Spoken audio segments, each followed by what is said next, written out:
ഇനി അടുത്തത് ഞാൻ ഈ സെയിം സാധനം സെയിൽസ് റിട്ടേൺ ചെയ്യാൻ വേണ്ടി പോവാണ്.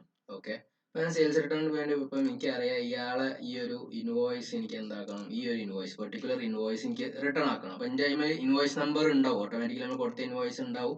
അപ്പം ആ ഇൻവോയ്സ് നമ്പർ നമ്മുടെ കയ്യിൽ ഉണ്ടാവും, ഇൻവോയ്സ് ആയിട്ടായിരിക്കില്ല വരാം. അപ്പൊ ഞാൻ തൽക്കാലം ഇപ്പോൾ ഞാൻ ഇവിടുന്ന് കോപ്പി ചെയ്തു, ഞാൻ സെയിൽസ് റിട്ടേൺ ആക്കാൻ വേണ്ടി പോകണം. സെയിൽസ് റിട്ടേൺ ആക്കാൻ വേണ്ടി പോകുന്ന സമയത്ത് ഞാൻ ഇവിടെ ആഡ് അടിച്ചു കഴിഞ്ഞാൽ രണ്ട് ഓപ്ഷൻ ഉണ്ട്. ഐദർ എനിക്ക് മാനുവലി റിട്ടേൺ അടിക്കുക, അല്ലെങ്കിൽ എനിക്ക് എന്താക്കാൻ പറ്റും, ഞാൻ അടിച്ച ഇൻവോയ്സ് വ്യൂ ചെയ്തിട്ട് അത് റിട്ടേൺ ആക്കാൻ പറ്റും. ഞാൻ മാനുവലി ആണെന്നുണ്ടെങ്കിൽ സാധാരണ നോർമലി നമ്മൾ സെയിൽസ് ഒക്കെ അടിക്കുന്ന സെയിം ഇതിൽ തന്നെ ചെയ്യാം. പക്ഷെ അല്ല, ഞാൻ ഇൻവോയ്സ് വെച്ചിട്ടാണ് ചെയ്യുന്നതെന്നുണ്ടെങ്കിൽ ആ ഇൻവോയ്സ് നമ്പർ കോപ്പി പേസ്റ്റ് ചെയ്തു, എന്നിട്ട് ഞാൻ വ്യൂ അടിച്ചു. വ്യൂ അടിച്ചപ്പം ആ ഇൻവോയ്സ് കറക്റ്റ് കണ്ടോ, ആ ആൾക്ക് കൊടുത്തിട്ടുള്ള ഇൻവോയ്സ് വന്നു.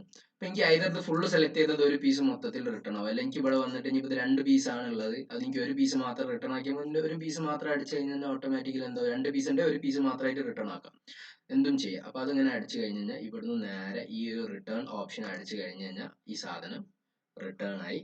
സേവ് അടിക്കുക, പോസ്റ്റ് ചെയ്യുക, കഴിഞ്ഞു. ഓക്കെ, ഇനി വേണേൽ ഇത് പ്രിന്റ് ചെയ്യണമെങ്കിൽ റിട്ടേൺ പ്രിന്റ് ചെയ്യാൻ ഈ ഒരു പ്രിന്റർ കൊടുത്തിട്ട് അത് നേരെ പ്രിന്റിങ്ങും ചെയ്യാൻ പറ്റും. ഓക്കെ, മാനുവലി ആണെങ്കിൽ മാനുവലി എന്താക്കാം, നേരെ മാനുവൽ ഇൻവോയ്സ് ആക്കിയിട്ട് നേരെ അതും ചെയ്യാം. ഓക്കെ.